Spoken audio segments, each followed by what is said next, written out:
On the evening of November 17th, 1999, I got a call on my landline at home. The voice I heard was hoarse, a whisper. Clearly, whoever it was talking softly or struggling to speak. Nellie, it said, I need help. I couldn't hear the person too well, but the voice was strangely familiar, but unrecognizable. Sure, I can help. I'm sorry, the line is bad. Who's this, I ask. Don't you recognize my voice?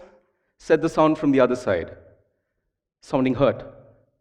I blurted out, Ryan, I'm sorry. Of course I recognize your voice. Why wouldn't I? I lied. Not wanting to admit that what I heard that evening was not the voice of that belonged to my best friend from school, but something else. Ryan told me he was in a bad state, feeling low, that he needed to talk to somebody who was a mental health professional. Now, Ryan and me had spoken a few days earlier, and he told me he was struggling mentally and that he needed help. I had called NIMHANS and found out that the outpatient department was open only on Saturdays. I told Ryan that I'll pick him up on Saturday morning and take him there. 2 days later, in the middle of the night, at around 1 a.m., I received a call. All of 25 years old, Ryan was dead. He had hung himself. I found out later that his voice was hoarse because he had tried calling me after what was perhaps his first suicide attempt. The second time around, he was dead. My best friend had called me for help, and I had failed him.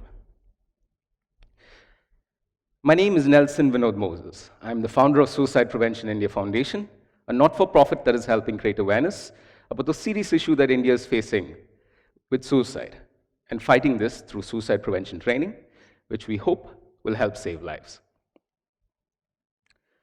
In India, one person dies by suicide every 4 minutes. Studies suggest that for every suicide death, an estimated 25 people will try and kill themselves. In 2015, according to the National Crime Records Bureau, 1.33 lakh people died by suicide. This translates to 3.33 lakh individuals who attempted suicide. Most of these deaths are young people, working-age men, housewives, and daily wage earners. Those numbers, which you hear, may actually be higher. The first World Health Organization report globally on suicide, titled Preventing Suicide, a Global Imperative, published in 2014, revealed that India has the most number of suicides globally, with 258 suicides in 2012. India's suicide rates was double that of China, which had 120,730 suicides.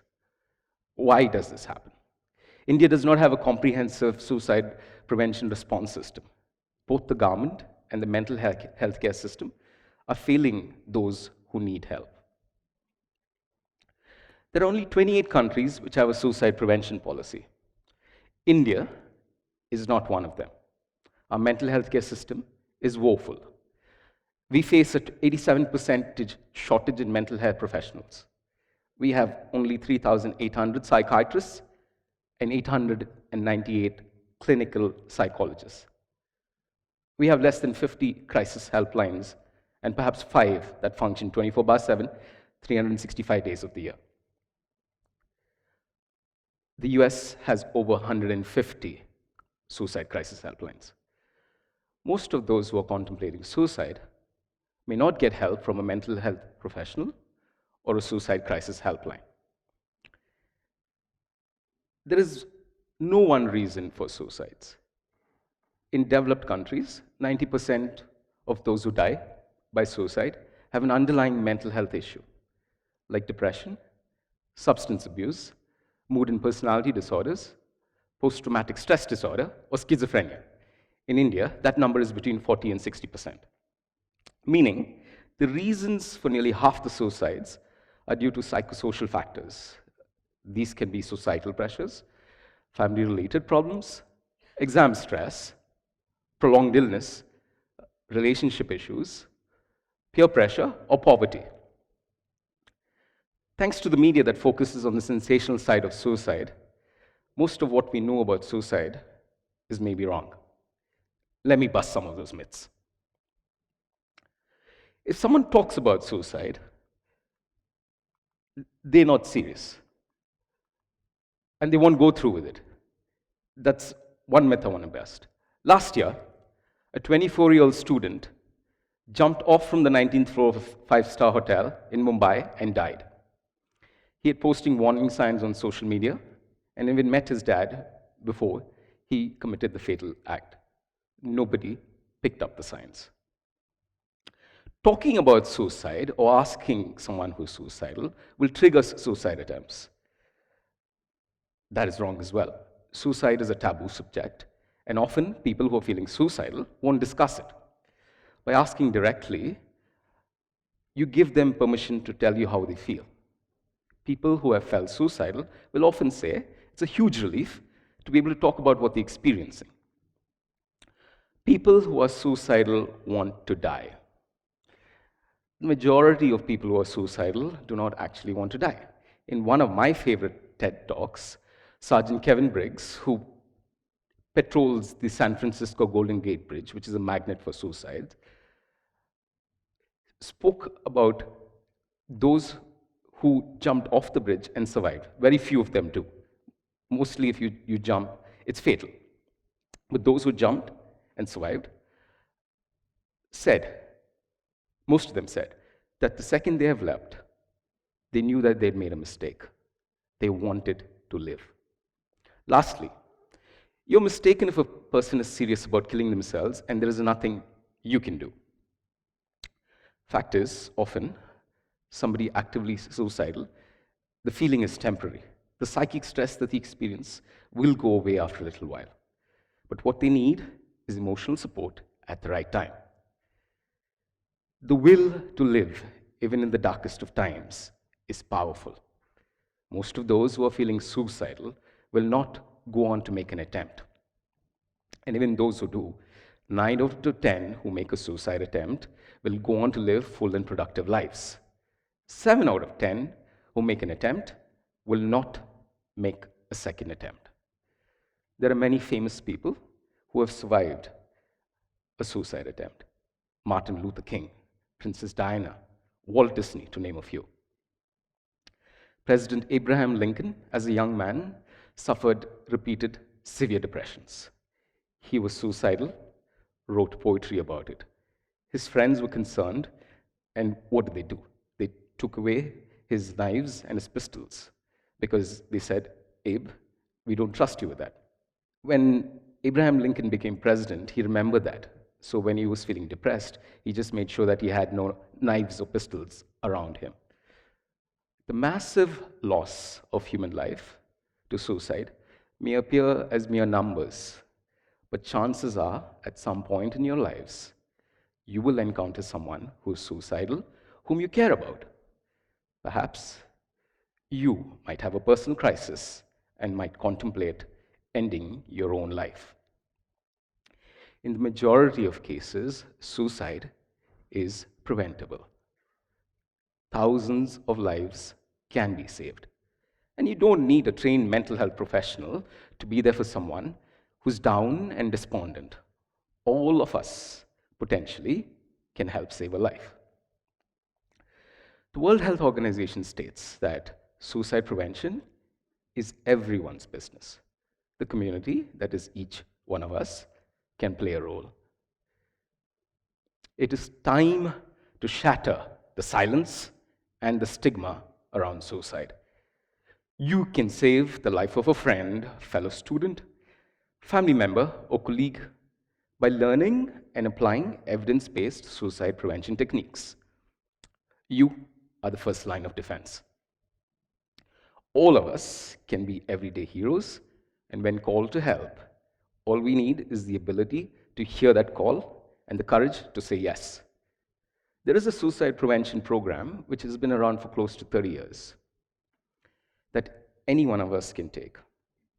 All you need is 60 minutes of training, and that 60 minutes could help save someone's life. It is called the Gatekeeper Program. A gatekeeper is someone whose eyes and ears are open to recognize the warning signs that someone may be feeling hopeless and helpless. The gatekeeper does not solve the problem of the suicidal person.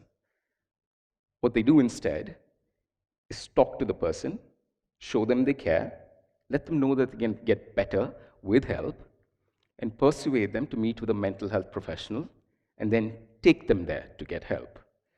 Or at least get them to promise that they will fix an appointment to get help. The World Health Organization recommended intervention is proven to be effective in Europe, the USA, and in countries like Canada, New Zealand, and Australia. This is Ryan, another friend of ours, and me. This was taken in the spur of the moment in the pre-selfie era, a few years before he died.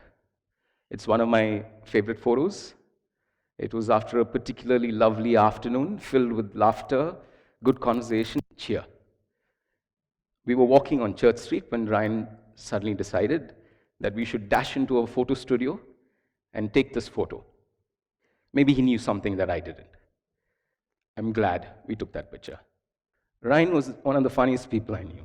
Popular captain of the football team, part of the school Maharaj's team, could sing, play the guitar, and light up any room he entered. I miss him dearly. If I'd known gatekeeper training, I might have acted differently. And on that fateful evening, on November 1999, I would have immediately taken Ryan to get psychiatric care. There are millions of Ryans who need your help and mine. Recently, an 18-year-old reached out for help on the Suicide Prevention India Foundation page. She said she found life not worth living. She couldn't focus on her studies, felt she was a burden on her parents, was depressed, and her brain was not functioning. And she said she loved studies, but she said, you know what, I can't focus on studies. Please help me to focus. All I did was listen to her. I told her I cared, that her life was worth living, and got her to promise that she'll do anything untoward, that she'll seek help. At the end of the conversation, this is what she told me. She said, "Thanks a lot, sir. Through your concern for my problem, I feel good a bit. I would be always grateful to you for this help. You can save one life from putting an end to it. I know, sir, that you really care about my problem. Otherwise, no one gave their precious time to listen to any stranger's problem." Hearing that, I felt happy and vindicated that the work that I'm doing as a gatekeeper has value.